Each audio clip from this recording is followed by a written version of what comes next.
So if you're struggling with chemistry and you're trying to find out why is chemistry so hard, and maybe, is there a better way I can study it? The fact is, you're not alone. This is something we already understand about chemistry, so I've made a short video to kind of go through why you might be having troubles in chemistry and what things you can do to improve your learning in chemistry. All right, so one of the challenges with chemistry is that often it's the first course that students encounter where we're moving into the types of application learning. If you've seen this in other courses, it doesn't matter that it's chemistry. It's when you hit a course where it's now beyond remember, understand type level and into apply tasks. It's a challenge. So what do we mean by the difference between recall and application? So again, recall and understanding is, hey, here's a fact, recall it or explain it to me. But application is where we take content knowledge, we take those facts, and we apply them in new situations. We combine them to make new knowledge. And so it is a higher order thinking skill, and it is harder.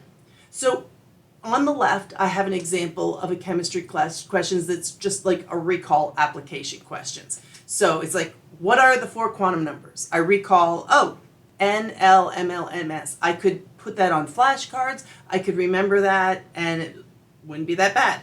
Another similar question that's sort of a little bit more on the understanding level would be, what are the allowed values for quantum numbers L and ML?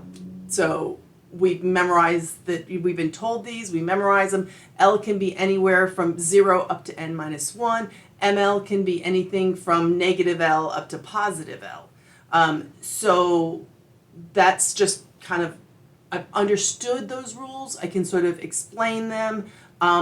But when we move over to recall on the right, onto application on the right-hand side, now we're going to take that knowledge of what the 4 quantum numbers are and what the allowed value rules are, and we're going to apply it.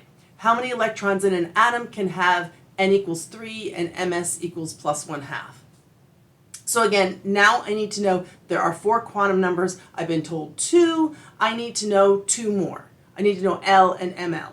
I also need to use the rules for L and ML, that L can be 0, 1, or 2, and that ML can be different based on which L value I'm using. So I kind of have to break it out. So if L is 0, ML can only be 1. But if L is 1, ML could be -1 or 0 or 1. So now I have 4 different combinations that I've talked about. If L is 2, it could be, ML could be -2, -1, 0, 1, or 2. So I've kind of listed off all the different pairings of L and ML values for n equals 3 and ms equals plus 1/2, and I've added them up and I've said, oh, there's 9 electrons. Clearly you can see that task required that I now take the knowledge on the left and apply it. That's what we mean by application questions. And a lot of chemistry is going to involve application tasks. So training your brain to perform these application tasks may mean that you're going to have to do new things. So often students find you're going to have to adapt the way you study into these sort of newer methods that might be more useful for application. So a couple of things that are barriers that we have to get around. One, you need to have an openness to learning. So like your brain has to be ready to try new things, and sometimes you're going to fall flat on your face and you just get back up and you try it again. 2, you have to first master the recall and understanding of the content before you try to apply it. Like that question required that I already know what the 4 quantum numbers are and what the rules of them are before I can practice applying it. I also need to do some practicing this pattern recognition, training my brain to look for patterns. And then finally, something called spacing and retrieval practice can be very effective for helping our brain sort of now incorporate stuff that we've learned. So let's go through some of these things. Okay, first I thought that this was a really powerful article that I had read a couple of years ago. So I've just taken some quotes from it because I think it sort of summarized my viewpoint on openness to learning. One of the most important factors in her success almost seems too obvious to mention, but in fact deserves far more attention and discussion: a simple willingness to learn. In more than 20 years of college teaching, I have seen that students who are open to new knowledge will learn, students who aren't won't. To an overwhelming degree, students today sees college as a job training, the avenue to a stable career. And while it is, the human mind, though, is capable of much more than a job will demand of it. Those useless classes like philosophy, literature, astronomy, and music have much to teach. I haven't had to solve a calculus problem in 25 years, but learning to do so expanded my brain in ways that can't simply be reduced to a checklist of job skills. Living in the world in this expanded way is a permanent gift. He goes on, and by the way, the article source is on the bottom of the screen, he goes on to say, the other big obstacle to willingness to learn is the urge to present yourself as already informed. A similar catalog that I see in chemistry is, I don't see any value in chemistry and I don't want to be here.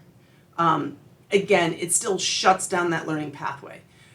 Every semester during my years teaching theology, students would tell me on the first day of class that they knew that they would get an A because they'd already had 12 years of Catholic school, but often enough they'd get a C. Their assumptions about the subject matter kept them from learning the more critical approach to the subject I was trying to teach. Now, in chemistry, I don't usually have the I already know this. Instead, I have the I can't do this, I'm scared, this is too hard. Again, shutting down their assumption about the subject matter, keeping you from learning the more critical approach to the subject. And that assumption is that it's too hard. So we need to begin by believing that you are capable of learning chemistry and that the process of learning is going to improve your thinking skills in general, and that's in addition to learning chemistry. So that there is value to learning this, even if you're never going to actually use chemistry in your life. Okay, so that willingness to learn, hey, I'm here, I believe I can do this, and I do believe all of you can do this.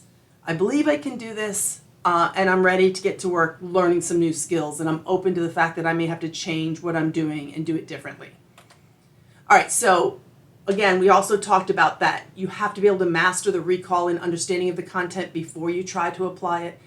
My class is structured so that we practice those application problems in class. I know it's a harder, newer technique, so I want to work with you on the application. That means that I require students to study the material before class. You have to have that recall and understanding before you go to class. If you don't know the content, you can't apply it. And students can't follow along without that knowledge, and they miss a lot of hints and patterns that I'm supplying in class because of it. You can't follow along because you don't know what I'm talking about. You haven't pre-studied it. So I need you to read the chapter before the class. I need you to read the background notes that I post on Canvas before class. I need you to watch those videos or background notes on Canvas before class. Those are 3 different ways to pre-expose yourself to the material and kind of get those basic facts down. And that's important. Now, again, there's no points associated with it, but you are robbing yourself of the opportunity to learn. You're not going to get out of class what you need to get out of class if you're not coming to class prepared. So I'm encouraging you to really use one or more of those techniques to get exposed to the material, learn the basic vocabulary, learn the general content before you come to class and try to apply it. The other thing is practicing pattern recognition. So it may feel like every problem's brand new, they're different, but once you start seeing the patterns, you're like, oh, this and this and this are 3 different word problems, but they're really all very similar. They're pretty much the same problem. So I would encourage you to work on problems by a topic. So you stick on that one topic, you're going to get a set of questions on the topic, use the end of chapter questions, or go in and do some of the practice problems and go in practice mode on an old Achieve assignment, go looking on the internet. There's a lot of different ways you can get a set of questions on one specific topic that we're studying. Do them in order, but again, each time you do a new one, read the question, say, how is this similar to the one before it? And then after you finish solving it, kind of go back, or you've solved 2 or 3 in a row. Now start looking for what was the same about all of these and what was different. And if it was different, why was it different? You're training your brain to look for those patterns when you read a question.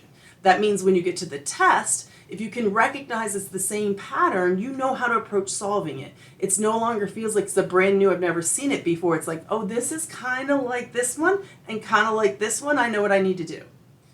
Let's stop for a minute and talk a little bit about the science of learning and talk about metacognition. So metacognition is this thinking about thinking. It is monitoring how you are thinking, what your thoughts are, and then your assumptions about your activities. So it's kind of like a reflective tool. So it includes a critical awareness of one's thinking and learning, and knowing that you are a thinker and a learner. This is taking the time to reflect and think about how you are solving a problem, and then how to repeat it on a test. So it's sort of like beyond doing the work, you're backing up and saying, how did I approach that? What was working? What didn't work?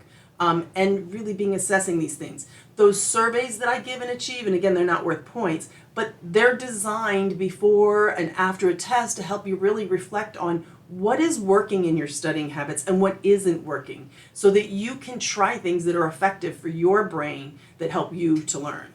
So I encourage you to do that. Some of the active learning is sort of like these three things are things that we know help with learning. Is that you have your information and ideas. Again, this is the pre-reading. Primary and secondary sources, getting them in class, out of class, online, and kind of being able to have access to the information. Then experiences of practicing the problems, doing, observing, so trying, doing visualizations, things that sort of are implying that knowledge. And then that third part of reflecting on what one is learning and how you're learning, and then that can be done in groups. You can talk about what's working for you, what's working for other people. That is a third component that really tends to help people learn better.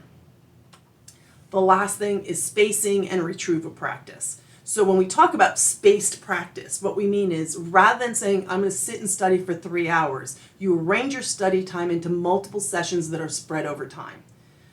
It helps the short-term memory convert to long-term memory. The idea is that because you have spacing in between, it's like you forget the material, which means your brain has to retrieve that material to get it back and to study it again. And then that strengthens that retrieval ability, so that on a test, when you need to retrieve that ability, you've strengthened that pathway. We also know that sleep is really important for consolidating memories and sort of helping in that consolidating things in long-term memory. So the students are better learning your concepts, your improvement in understanding about how to apply the concepts to new situations. So I would encourage you to make study appointments with yourself. Put them in your calendar. So 20 to 30 minutes twice a day starts to make a huge difference. Then starting to say, I'm going to spend Fridays and I'm going to do all my homework in Friday, 3 hours right before it's due. So breaking that up into 20 minutes, 30 minutes twice a day really will make a huge improvement. And each time you want to study a different topic. So in other words, within one day, you wouldn't want to study how to name ionic compounds in the morning and also in the afternoon. You'd want like different topics, but then the next day you might go back to it. So you're going to study different topics with at least sort of 24 hours spacing in between. And then if you really go into retrieval practice, usually it's sort of like after you've done it the first 2 or 3 times, you wait a couple weeks and then you do it again. And this is strengthening that long-term retrieval of information. So I highly encourage you to break it up into smaller sessions. You'll find you're far less frustrated when you say, 30 minutes is over, I'm stopping for now, and I'm going to move on to a new topic and give your brain that break on that material. You're going to get less frustrated, and I think you're going to accomplish more. Lastly, if you want to learn more about the science of learning, I highly recommend an author. Her name is Barbara Oakley. She's a Stanford professor, and she's written a book that's fairly easy to read and full of very practical tips on things that help with some of these higher order learning skills. The book is called Learning How to Learn, and there's also a free Coursera course that is of the same name, that's by the same people, which is kind of broken down into different lessons. So if this is a consistent issue for you and you want to invest the time into learning better study methods, I encourage that. Good luck. Keep at it. You will learn if you keep the hard work in. Thanks.